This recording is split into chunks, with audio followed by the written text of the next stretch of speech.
Hello, everyone, and welcome to Team 4's West Kendall Baptist Hospital case study presentation. I am Nicole Costa, Senior Manager in Business Process Improvement and Operations within One Home.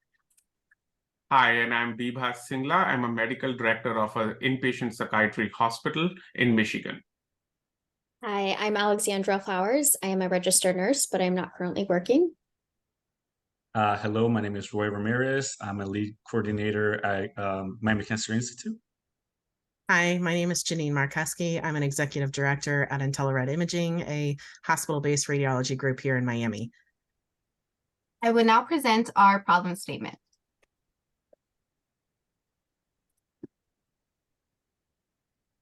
Our problem statement is, given the challenges noted in the case study, how can West Kendall Baptist Hospital sustain that culture through the challenges they are currently experiencing, and what tools should they use to measure success?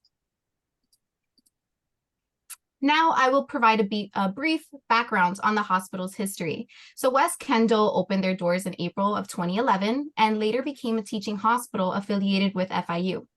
They were and still are committed to quality patient care while keeping those financial responsibilities in mind. Prior to opening, the leadership set the tone for the organization by creating a culture of excellence and education. West Kendall began to struggle with the continuous regulatory changes in the reimbursement system, which ultimately affected operations, culture, and finances. In this slide, I will present the stakeholders involved with the culture and challenges experienced by the hospital per factor. So under political, we mentioned the impact of the Affordable Care Act implementation and what it has done with healthcare. It was intended to improve quality of care, increase patient access, and decrease overall healthcare costs.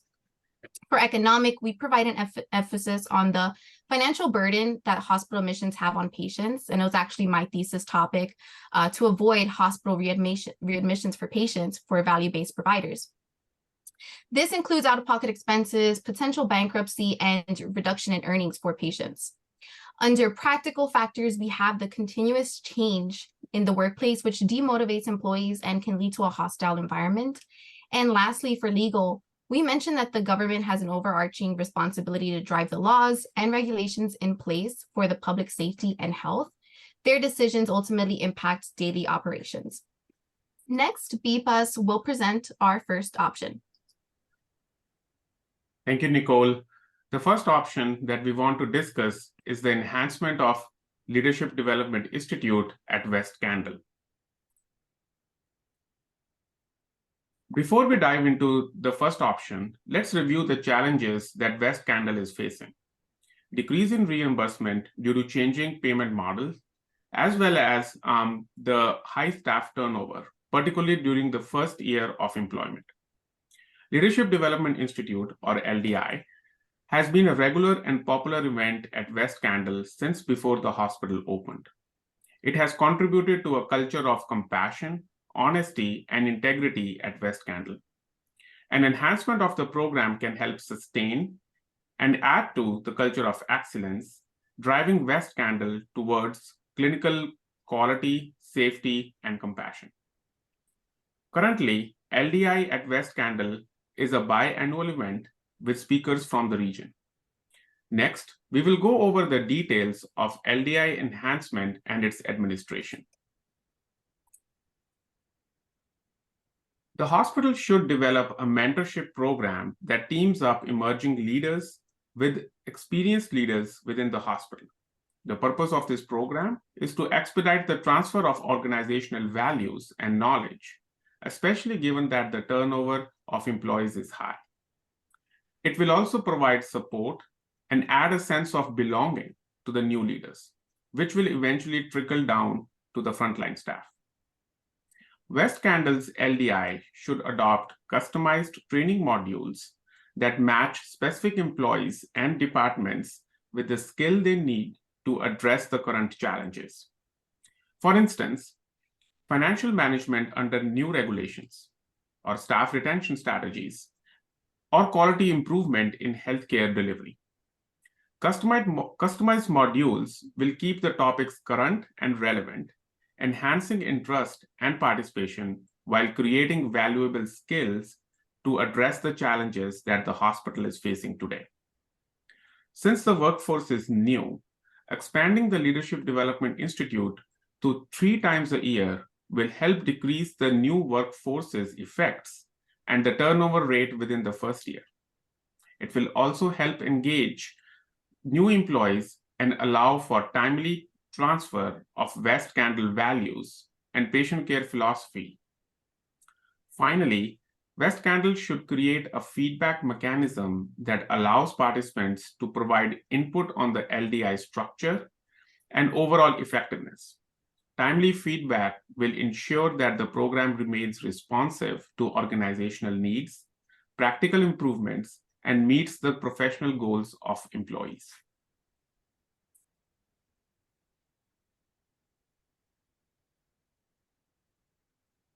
LDI has been a popular feature for West Candle since the hospital opened, and the basic infrastructure already exists. West Candle can achieve the benefits without significant startup time by adding features that we talked about in the last slide and by increasing the frequency. An expansion of LDI is well within the power of hospital administration.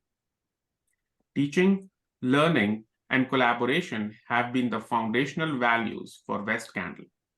By providing educational opportunities through more frequent educational events and employee-to-employee interactions through mentorship, the expansion of LDI aligns with the core values of West Candle.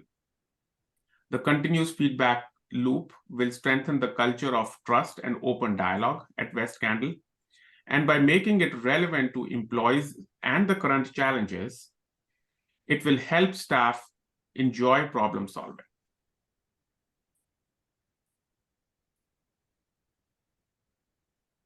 The LDI expansion and increased frequency will require personnel time in the hospital's education department.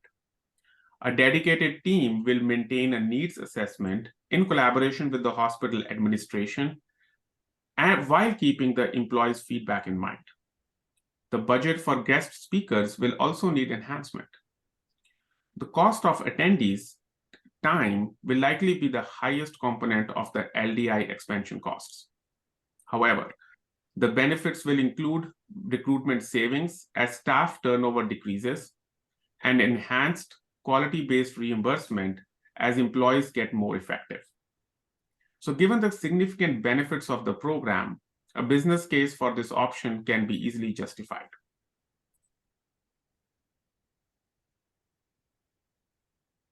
Let's talk about the advantages and potential challenges of this option. One of the most significant benefits will be improvement in staff retention rates.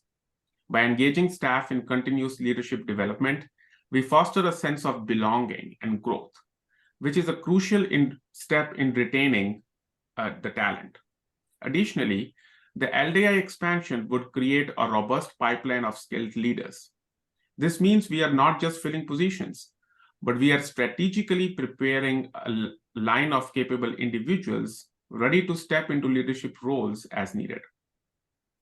Another critical benefit of a skilled and engaged workforce will be the direct impact on patient care quality and patient experience. When the hospital staff is well-trained, motivated, and aligned with the hospital's values, it will reflect in the quality of the care they provide.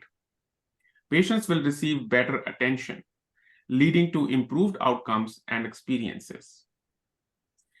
Essentially, investing in our staff's development is also an investment in the quality of the patient care and the financial health of the organization. On the other hand, we should be careful about consideration of the challenges that come with this expansion. Resource allocation will play a significant role, as expanding the LDI will undoubtedly require additional financial and human resources. West Candle will need to invest in more comprehensive training modules and potentially bring in external experts. Balancing time constraints will be another challenge. The staff is already overworked, and we don't want them to feel burdened with leadership development skills.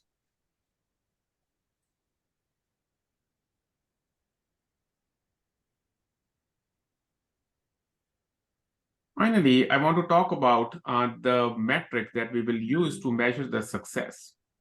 The staff turnover ratio is a critical metric for evaluating the effectiveness of Leadership Development Institute in the hospital. A high turnover ratio would indicate dissatisfaction, ineffective leadership development, or a lack of career growth opportunities. At the same time, a low turnover ratio would indicate a positive working environment and engaged workforce. Next, I will pass it on to Ali to present the second option. Thank you. Hi, I'm Alexandra Flowers, and I will be presenting on resiliency training. So healthcare by its nature, it's an ever-changing field, makes it really complex and challenging. So that was well demonstrated in the West Kendall Baptist Hospital case study that we were provided. Those complexities and challenges were notable. Because of, sorry, can I start over? Okay. Hi, I'm Alexandra Flowers, and I will be presenting on resiliency training. Healthcare by its nature, it's an ever-changing field, which makes it really complex and challenging to navigate. The West Kendall Baptist Hospital case study that was provided to us really demonstrated the complexities and challenges faced by an organization. What we saw here was the fast-paced changes and also regulatory requirements, which contributed to being dual stressors. So because of these dual stressors, it's really necessary for the healthcare organization to develop methods or steps to address, mitigate, or even assist the healthcare organization members to create a culture of excellence in which to thrive. And so a culture of excellence really depends on very strong teams. In order to have strong teams, you have to have really strong individuals. Therefore, resiliency training is the suggested option that I came up with. So there have been a few studies conducted on developing the framework, and these established resiliency programs go into detail about, the areas they focus on. The goal ultimately is to provide individual healthcare workers with the tools to overcome adversity and adapt to changes. So it's really important, especially right now, because the level of burnout for healthcare workers is pretty tremendous. But for the first option, they have the stress management and resiliency training SMART program. And this program really focused on just breathing techniques, goal setting, mindfulness, social support, and more. The one I'm most familiar with would be the United States Army Ready and Resilience program. This one includes 5 dimensions: so physical, emotional, spiritual, social, and family. It's a very extensive program. It even involves going to an offsite location and spending a day or 2 with resiliency trainers, and they sit with you and talk to you about how to be resilient. You literally sit and map out your goals. It's, highly regulated environment. And it's, I think, comparable to West Kendall Baptist Hospital because the military has incredible turnover rates. When you have people moving every 1 to 3 years, you have to be able to make sure that your organization is really strong and can adapt to that, because it's not even just the workers, it's all of the administration, it's the command suite. Everybody moves every 1 to 3 years. So I think that's why they are very, they find it important to do resiliency training across the entire, Army and medical field.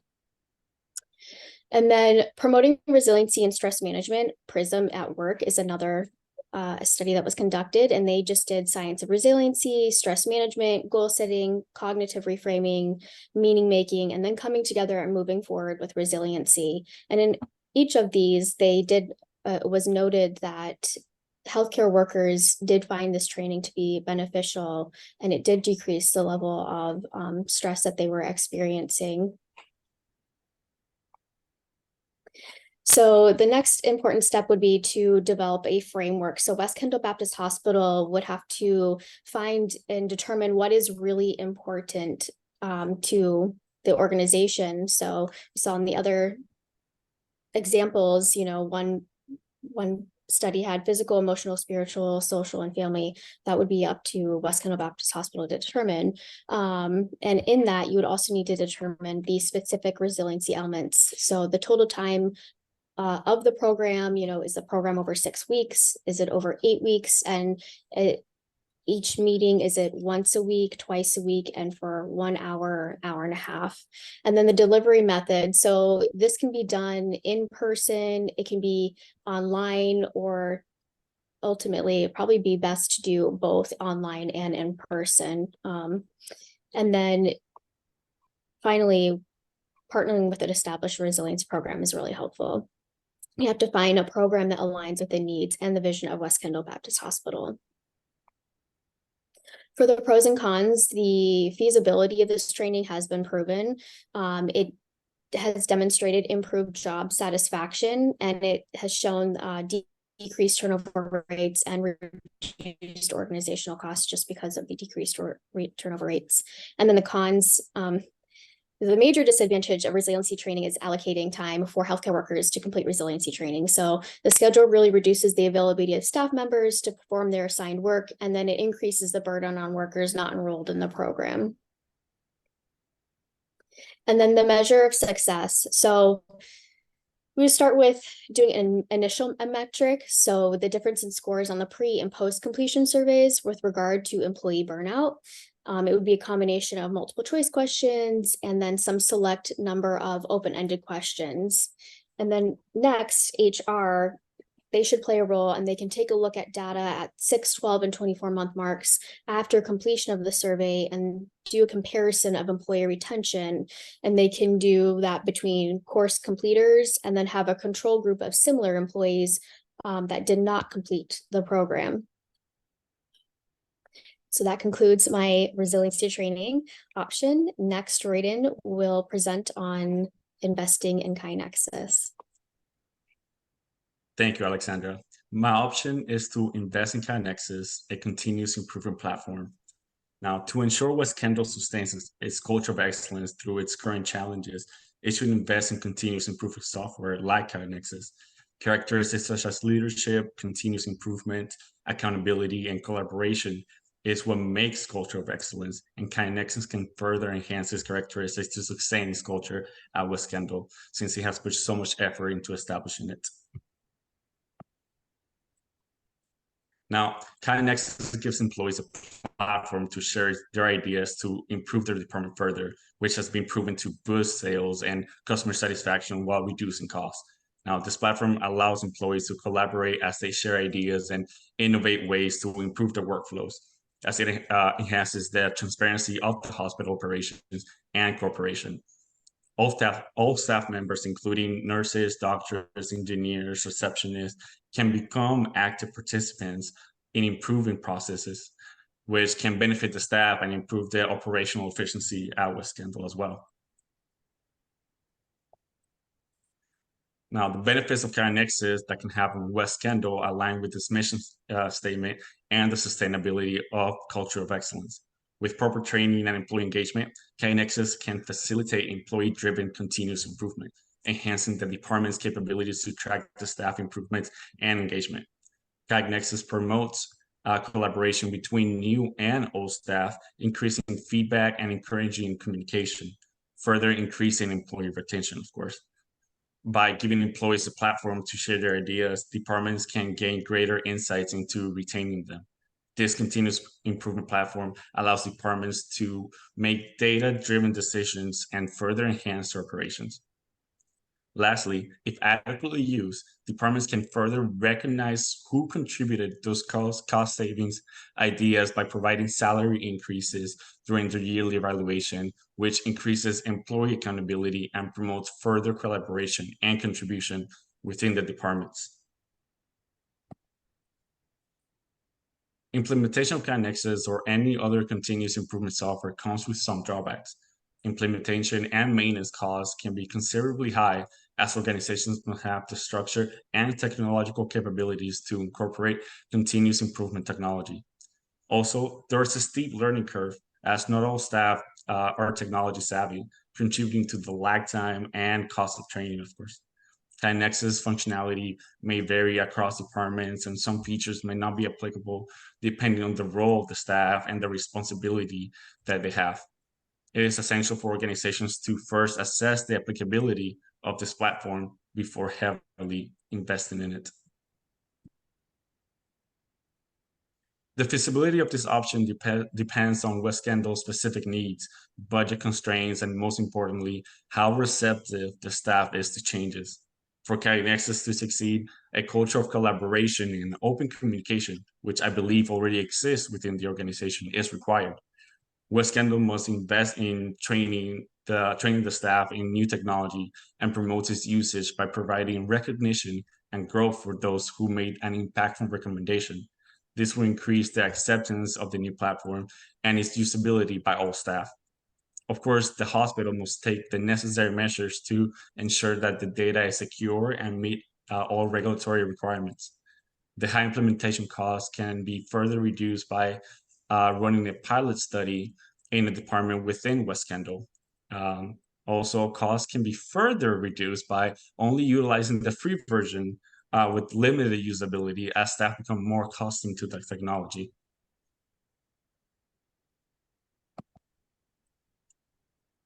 For KaiNexus to successfully sustain the culture established at West Kendall, it must produce measurable outcomes.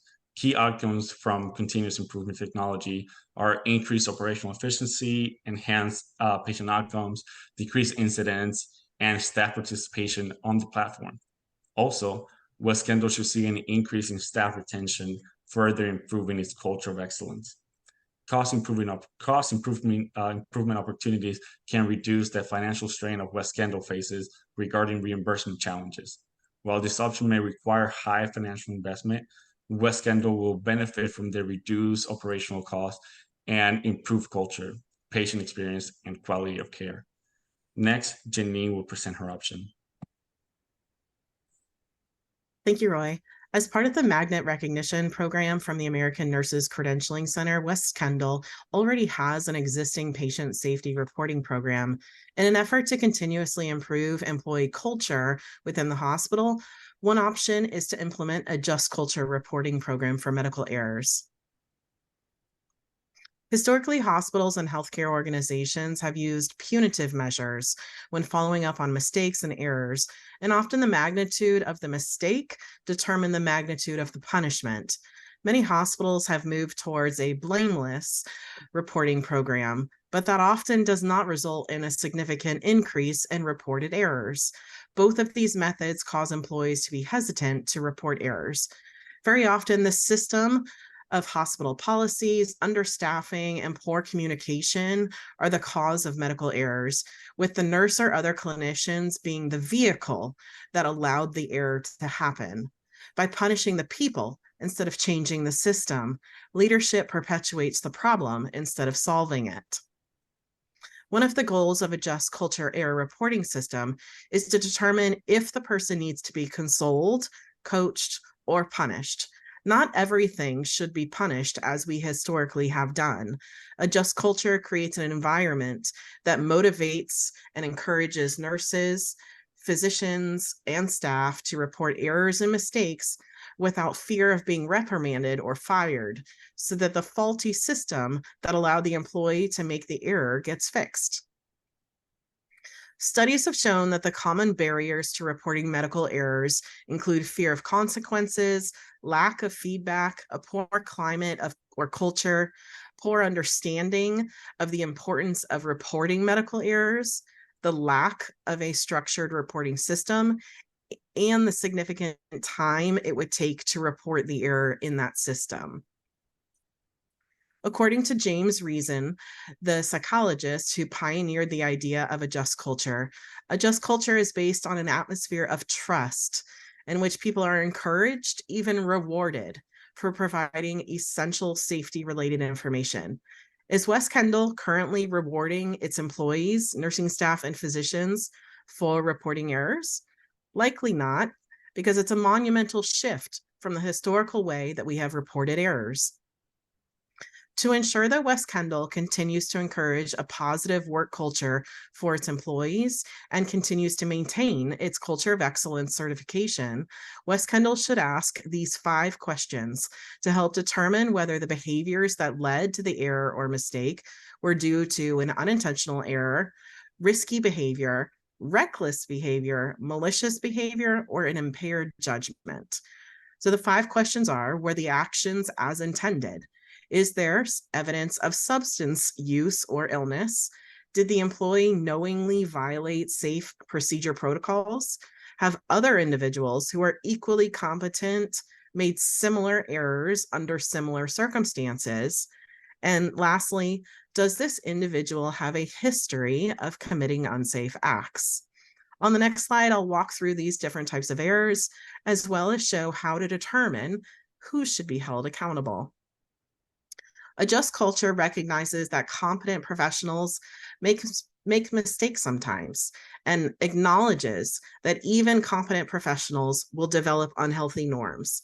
A just culture has zero tolerance for reckless behavior, though. If the person who made the error, the caregiver in this matrix, had impaired judgment, then discipline is warranted. If the caregiver committed a malicious action because they wanted to cause harm, then discipline and/or legal proceedings are warranted. These first two types of errors should be in the minority of the types of errors that are being reported within West Kendall's hospital system. If the caregiver committed a reckless action by knowingly violating a rule or making a dangerous or unsafe choice, then the caregiver is accountable and needs retraining. They could share in that responsibility by teaching others about the lessons learned. Depending on the violation, discipline might be warranted. This is where you would perform the substitution test to determine the degree to which the person should be held accountable. Would other caregivers with similar skills and knowledge make the same mistake or error? If the answer is yes, then the system supports reckless actions and requires fixing. The caregiver is probably less accountable because the system leaders share in that responsibility of the error. If the caregiver committed a risky action by making a bad decision or an unsafe choice, then they should be held accountable and receive coaching. In this situation, though, discipline would not be warranted. If the answer to the substitution test is again yes, then the system supports risky actions. Similarly to reckless actions, the system leaders should share in the accountability. And lastly, if a caregiver committed an unintentional error while working in the patient's best interest, then the caregiver should not be held accountable. This is a system error, and the caregiver should participate in the investigation to find out why the error occurred. If the answer to the substitution test is yes, others would make this same error in this same circumstance, then the system supports unintentional errors and requires fixing.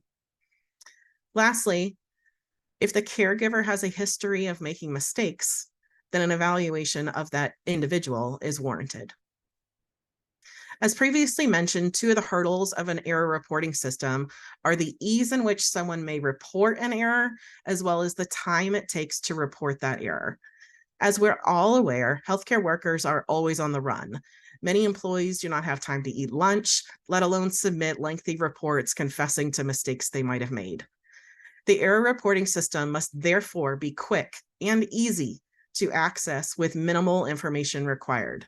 A bookmark icon on the desktop of every computer that opens a simple form would make it easy for employees to find the form and submit the error report. If the error reporting form is buried on the hospital's intranet, only the most egregious errors are going to get reported. The form must require only very basic information from the person who is reporting the error, such as a short description of the issue, the affected patient's MRN, and the date of the incident. The error is not easily forgotten, but specific patient information and the date can easily be forgotten by the employee, so those should be included. Next, an analyst or a navigator would be responsible for interviewing the employee who submitted it to find out more details about the incident. This person is responsible for filling out the form in full. Next, the manager and employee will investigate the issue and identify the cause or causes of the issues. Afterwards, the managers, system leaders, and the employee will design new protocols, systems, or policies to prevent these errors from happening in the future. This is another place where the culture of your hospital can shine. Your hospital values your employees' input and wants them to be involved in bettering the workplace. Lastly, the other employees must be advised and trained on these new protocols, systems, and policies. All prior actions in this exercise are worthless if we don't educate others on how to prevent these errors from reoccurring. There are significant impacts that can occur by implementing a just culture error reporting system. Nurses and clinicians will feel fewer effects of the second victim syndrome. A positive culture of the hospital will improve employees' outlook on their employment. There will be an eventual reduction in the medical errors and mistakes as the system is improved. The hospital will see higher patient satisfaction scores from a reduction in errors. Reduction in errors and system improvements will cause shorter hospital stays. Shorter hospital stays will cause decreases in healthcare costs. All of these items combined will allow for lower employee turnover and reduction in employment costs, as well as higher profits for the hospital. Nicole will now present our group's recommendation. Thank you, Janine, and all for presenting your great options. This presentation made me realize I want to partake in a LDI and resilience training program. I want to input feedback in KaiNexus and even implement Just Culture in my organization. So now I will be presenting the high-level overview for each of them. So for the first option, it was enhanced LDI. So the pros for this was that it will engage staff, improve quality and reimbursement, and also this is already implemented, so the cost won't be high. The cons, however, is the resource allocation to continue to further enhance this. Also outsourcing experts for system enhancements and continuous development. And also the workload burden. As we mentioned several times within the presentation, several healthcare professionals don't have the time to partake in some of these trainings. The next option was resilience training. So the pro for this was that it would aid the staff in becoming change agents through hardships. And I know these past few years have been, we've been dealing with extreme change within healthcare. So that is pertinent, especially in today's healthcare field. However, the con, as we've mentioned throughout this presentation, is the workload burden and lack of time for involvement. So staff are already overburdened with work, high stress, several patients that they're taking on, extra hours that they are working. So they may not find it applicable or beneficial to be in a training when there's so many things to be taken care of in lifetime. The third option is to invest in KaiNexus. So this is a platform for continuous improvement and to increase collaboration. The cost can be high, so that is a con. And another barrier is the adoption rates, which is still uncertain. And the last option is the Just Culture reporting. So this is a proactive approach to enhance processes and quality overall for our patients. The con, however, is that it may be costly for staff and reporting enhancements, and this will be an overall culture shift.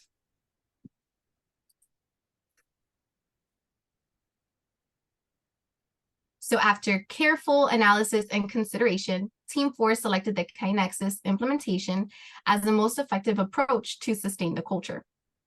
First, the organization will have a new up-to-date system for communication. Here, the leaders, healthcare professionals, and staff will receive feedback and input feedback, and the employees will feel as if they are now heard. They are now inputting in a system, it is tracked and trended, and it is being sent to their leadership team for review. I know today it is difficult for staff members to present their ideas, as sometimes they may consider it won't make a change, it's for nothing, we're always complaining, we constantly say things and nothing happens. So here you can actually input it and you're doing so. So this platform gives the employees that space and opportunity to input their feedback. Next, it also provides the opportunity for employees to collaborate hospital-wide and even network. So today in many large organizations, collaboration is very difficult as you are only exposed to those that are surrounding you, maybe departments that you're mostly interacting with, but you won't interact with departments that have nothing necessarily to do with your role. So this system allows different team members all over the hospital to be vocal and chime in, and perhaps even provides them the opportunity to have separate chats or have other discussions amongst each other for the benefit of the organization. And next, the system also allows for a proactive approach to target quality inefficiencies. So as Janine has mentioned, we definitely need to proactively target quality. And if you see something, say something. It's not necessarily like you're reporting to get someone in trouble, but it's overall so we can enhance the processes or the procedures overall to better the patient's journey in healthcare. And then last, we have phased implementation, which can have two benefits. So the first one is for overall user experience. And by doing a phased implementation, it allows adoption of the process. So I'm going to speak from a personal circumstance that's actually just happening now in November. We are doing a phased implementation with an EMR system. We're working with the hospital and we're using their same system. We're doing it piloted, so that there are only 7 individuals using the system and we get their feedback. So we get direct feedback. Leadership is well aware of their feedback and they are making changes, enhancements right away to what these users are stating. So once we do roll it out to other departments, we most likely already targeted most of the concerns that are already in place. And the next phase implementation benefit is cost savings. So by doing it in phases, you're really only having costs for those users that are utilizing the system now. So those phases can take place quarterly, bi-monthly, depending how fast the adoption is. So you can definitely go by the adoption rate of the system. And you can save costs by just limiting the user access to the users using it, leadership, and IT.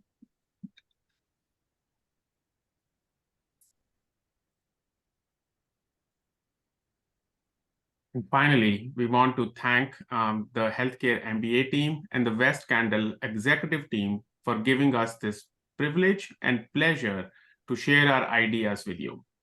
We really hope that our work and ideas will take the culture of excellence at West Candle to a whole new level, and that will improve the lives of the patients as well as the staff.